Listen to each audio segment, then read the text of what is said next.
Hey y'all, it's Dr. Amanda again, here to help you size your models and pick the right activator, LM activator for the case. Friendly reminder, I'm not a KOL for LM. I'm not taking a dime from them. They're just nice because I asked and I attended one of their courses and I said, hey, I'll make some content for you. I'll teach people in the US how to use this, how to get better smiles, less money, access to care, help kids earlier. And they said, sure. So they just sent me all the stuff. So no money's changing hands. I'm just going to put my orthodontic brain on these appliances and tell you how to pick it and what I think. So before you go into sizing, and friendly reminder, I already did on how to pick the right size of the trainer. Trainer's not required. If you've got a kiddo in baby teeth, all baby teeth, and you just want to get started, that's when you use the trainer, especially if they have habits. We've made some content and posted that already. So now we're going to go into more options. So make sure you get one of these papers. All of this is available online as well.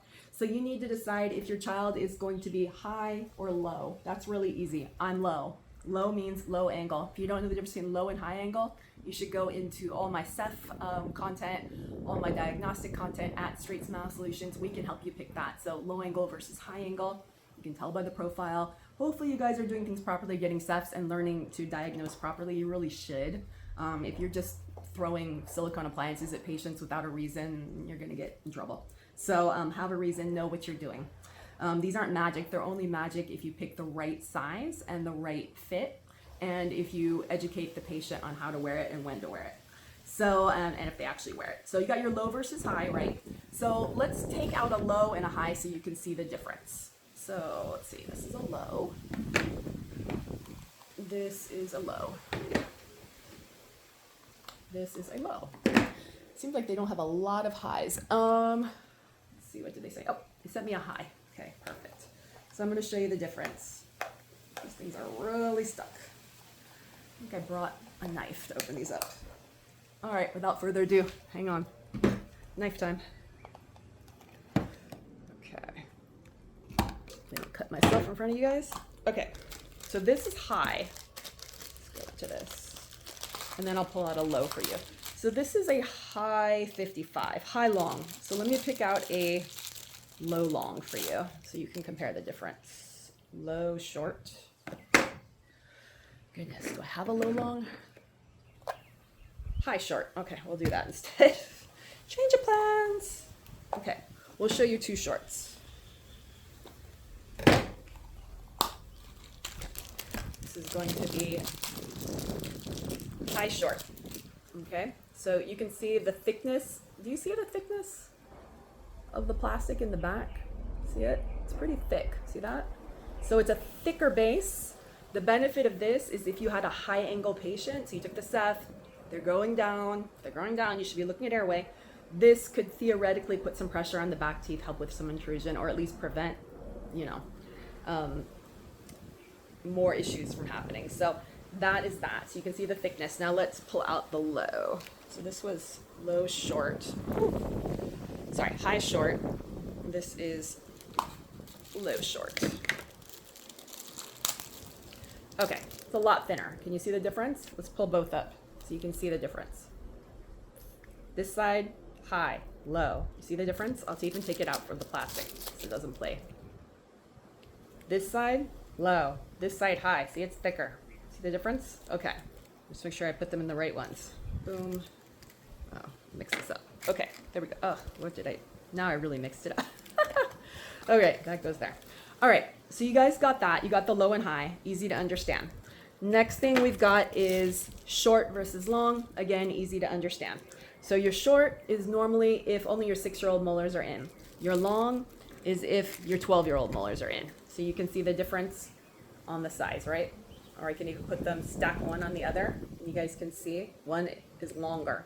Obviously, you're going to want to try it in and make sure it covers up. So, for example, this model has, this is only this has 6-year-old molars in it. Okay, make sure we got it the right way. Don't forget the upper always has a notch for the frenum, okay? So, make sure this goes on right. Okay, so here's what it should look like. I don't know if this is the right width, but you can see in terms of the length, this is a short, okay? It's not long, and it just covers the 6s or first molars. That's exactly what we want to see. And then if you had a bigger arch, like that had second molars, you would use the long.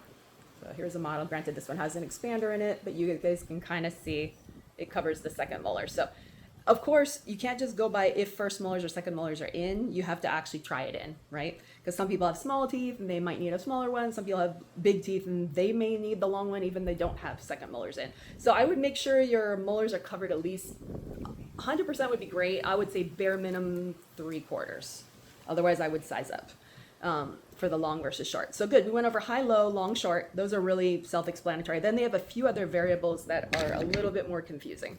So let's go over those. And I don't think the other ones are super as important. I would say as long as you get the high, low, long, short, those are the big things. Because if you screw that up and you don't get your second molars covered, you're going to be in a world of hurt with the outcome. And same thing, high, low, you're going to get a much better outcome for a patient that's growing the wrong way. Okay, so let's see some of the other options. So another one that they have is a reinforced. So reinforced just means that there is a little bit more thickness in the lower anterior and it's a little harder. I think it helps with deep bites, helps prevent bite through. And I'm not sure, I'm assuming, here, this is the reinforced. You can see there's actually some metal in here. So it's it's harder. It's much harder down here, which will help with intrusion. So definitely, if you've got a deep bite case with incisors over erupted, I would definitely pick a low and a reinforced. But it says here they don't recommend reinforced before age 8 because I guess it's a lot more kind of bulky and uncomfortable. So, we try to make things soft and as comfortable as possible to help with compliance. Another variable that's in there is the wide variable. So there's one called wide. I got confused on the wide initially because they have different sizes and they actually have a sizer, and we're going to go over how to use the sizer shortly. But the wide is just a slightly different arch form. So the idea is it's supposed to be like an Asian arch form, and Asians do have slightly different cranial bases. I'm married to one, I don't. It's just a slightly different shape. So I don't know if that's going to fly in the US, the Asian arch form. It may be, because I think we just have so many different types of Asians, and they're all intermingled. And I mean, I've got half Asian kids, and I don't know if they have a Asian arch form or a Caucasian arch form. I'm not sure. Pretty sure they have Caucasian arch form.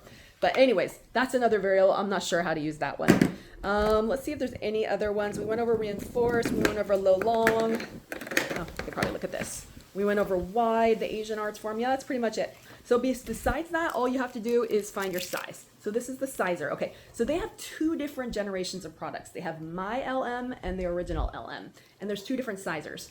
And they size differently is what I'm understanding. So it's a little confusing. I think I would just pick everything the my LM because it's the newest one. It's supposedly clearer, more aesthetic, more comfortable, a little less bulky.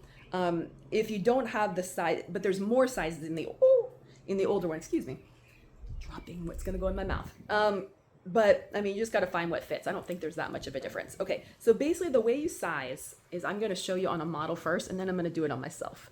So the idea is you're supposed to only be sizing if they have front permanent teeth in, but then again, we're allowed to start this once you have one loose tooth, so I don't really understand how you size that. So personally, I would just size it to what makes sense according to this, and then I would just keep sizing up as more teeth come in, which is why I told you I don't think you can just do one appliance here. They don't require you to start with like you don't have to start with a trainer like you do on some other ones, but supposedly like the myofunctional activity is built into the EG, which is great. That makes it completely different from other appliance systems out there. But yeah, so basically what you're going to do is you're going to go ahead, let's do this one. And you're going to take, so tooth number 10, upper left 2. I'm doing this right, upper right 2. You're going to go ahead and put this, there's a little notch on the sizer. It's right here. See the notch? It's like a little nub. You're going to put the nub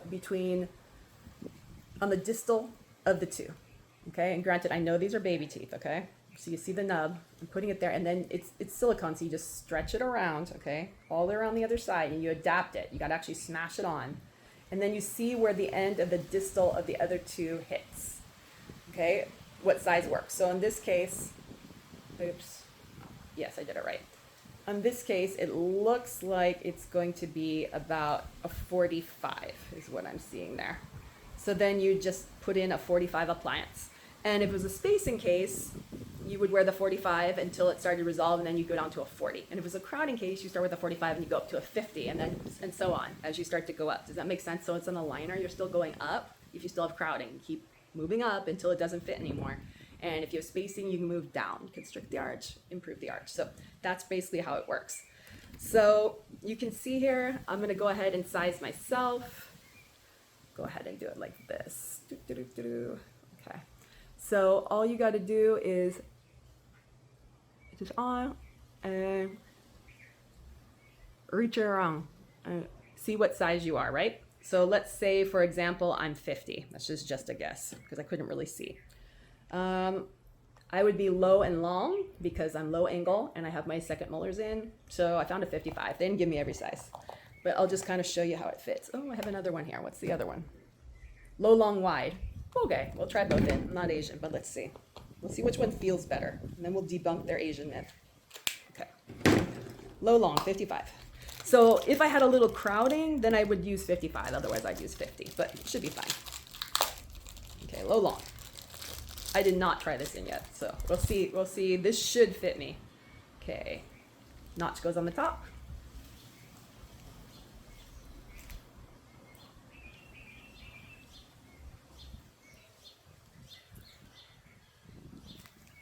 Can't talk. Pretty comfortable. It's definitely covering my second molars. It's really comfortable. Yeah, low, long. Okay, let's try the wide one. See how that feels differently. I don't think my arches. Well, my teeth are really small. I have like micro teeth, so I probably needed to use a smaller one. Okay, this is the wide one. I'll let you know which one feels better. Oh, this one is a lot wider. Like I can barely get it in my mouth. I have to really stretch to get it in. This one has a lot more flange, I feel like. Maybe not. It's just wider. I can't put it in. Tell me how this one feels weird. Like I can't, when I bite down the back, my back teeth aren't resting. So definitely this is not the right size. So that's important to know. Your back teeth should close down. My back teeth closed down on that one. So good things to know. That's pretty much it. That's how you size for an LM activator. It's not hard. You can see how quick this was. And once you figured out the low, long, for low versus long, there's really no other variables besides just throwing this little sucker in and finding the right size. And then crowding versus spacing, size up, size down. That's it. And then they just wear that. Check them every 3 to 6 months. I mean, there's nothing you need to do unless they lose it or they bite through it. I mean, that's it, right? And then just see what happens. So glad to share that with you. $71 can't go wrong. Excited to see it used more in the United States. Access to care. Every kid should have healthy airways, great mouth, great development, nasal breathing. If we can give these to all the 2, 3, 4-year-olds in the US, I think we'd have a completely different population. All right, thanks. Aloha, it's Dr. Amanda with Straightsmile Solutions. I hope you're enjoying our new series on LM activators, phase 1 biotrainers, and interceptive orthodontics. Guess what? I'm going back into practice in person, working on patients, probably on the West Coast. Once my youngest child goes off to college next year, let's go. Looking for pediatric dentists to partner with. Don't worry, I'm keeping Straightsmile Solutions. It's gonna always be my side hustle. It started off as one, it's gonna go back as one.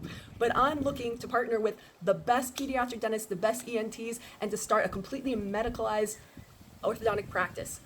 Away from insurance. We're not going to take a cent of dental insurance. Forget it. No insurance. We're going to be cash money only, and we're going to be access to care and giving every patient, no matter, regardless of income, what they need. So let's go out there and get started. If you want to partner with me, reach out to me, Dr. Amanda, Straightsmile Solutions. Let's do something amazing. Aloha.